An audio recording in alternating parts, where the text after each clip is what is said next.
tin là vui Islam kẻ nắng ca tô vui nhẹ cơn cầu mong sự xin cứu về một sông mặn và một giá cái nhẹ Israel ca nhớ vui ôi ca như mang hạ cái nhẹ Israel ca nhớ vui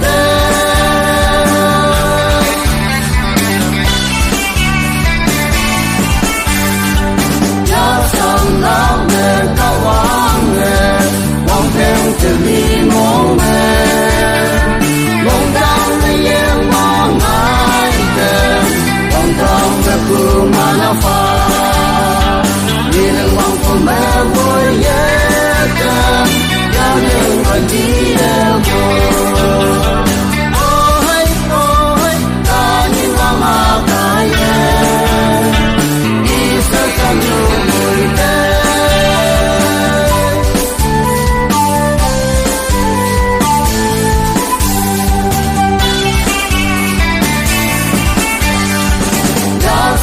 nắng nghe cao vang nghe nấu mây một xa từ bóng pha ở đó thiên trên cái nhẹ đang đi theo đi học quan mừng chẳng ngày đi sâu chán như bóng đèn từ ly kèm ôi ta như mong à cái nhẹ đi sâu chán như người